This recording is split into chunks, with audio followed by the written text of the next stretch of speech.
سلام، من آریوام و خوش اومدید به یه ویدیو دیگه. تو این ویدیو میخوام 8 از لحظات مثبت 18 انیمیشن های دیزنی که متوجه اون نشدید رو بهتون معرفی کنم، پس حتما این ویدیو رو تا آخر تماشا کنید.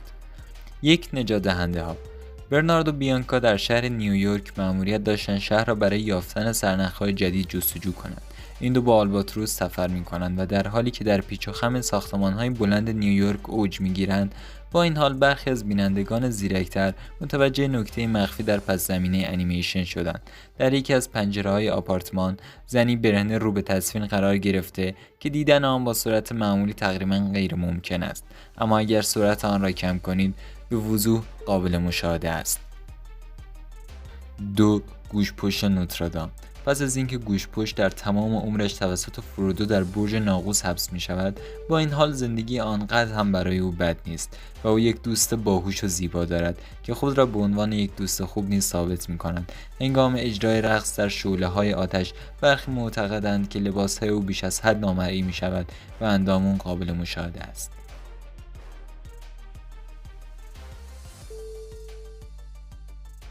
3. شیرشاه. شیرشاه داستان زندگی طوله‌ای به نام سیمبا است که به شاه تبدیل می شود و مطمئنا توجه بینندگان را به خود جلب می کند، اما یک صحنه قابل توجه وجود دارد که باعث می شود برخی از افراد با دقت بیشتری آن را بررسی کنند. همانطور که سیمبا روی لبه یک صخره دراز می کشد، غبار از روی صخره در هوا پخش می شود. تقریبا همه ما این گرد و غبار را دیده ایم، ولی برخی ادعا می کند که انیماتورهای دیزنی انگیزه شوم‌تری را داشتند. اگر به دقت نگاه کنید، تقریبا می توانید کلمه سکس را در گرد و غبار پخش شده در هوا ببینید. البته این موضوع در مرکز یک بحث و جدل در دهه 90 بوده و هرگز توسط دیزنی تایید نشده است. البته افراد دیگر معتقدند که این کلمه سکس نیست، بلکه کلمه SFX است که در جلوه‌های ویژه کاربرد دارد.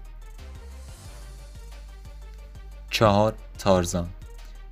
تارزان که زیر نظر گوریلی به نام کالا بزرگ شده است، ویژگی‌های اجتماعی مشابه گوریل‌ها دارد و وقتی در جمع انسان‌های دیگر ظاهر می‌شود، رفتار عجیب و غریبی انجام می‌دهد.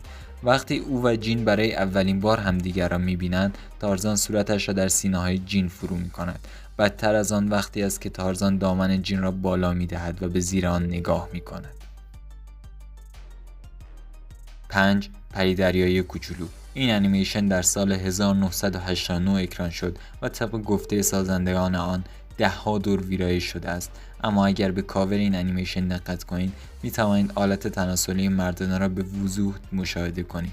با توجه به این تفاصیل بعید به نظر می رسد که این کار اتفاقی باشد. 6. داستان اسباب بازی ها.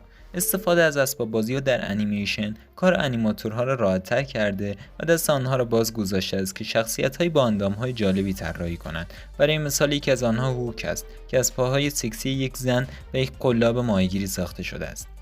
در داستان اسباب بازی‌های 2، بعد از حرکات سکسی جسی دختر گاوچران، بالهای باز لایتیر باز میشن و همونجا خشکش میزنه.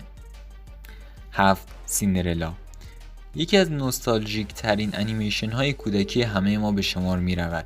در این انیمیشن اگر کمک های مادرخوانده پری، چند پرنده و چند موش نبودند، بعید به نظر می رسید عاقبت خوشی در انتظار سیندرلا بود. اما در یکی از سکانس ها که موش ها در حال جمع کردن و نخ کردن مهره ها بودند، یک صحنه شرم‌آورانه را نشان داده می شود که این تصویر جز یکی از خنده‌دارترین و بزرگسال‌ترین تصاویر دیزنی به شمار می رود. 8.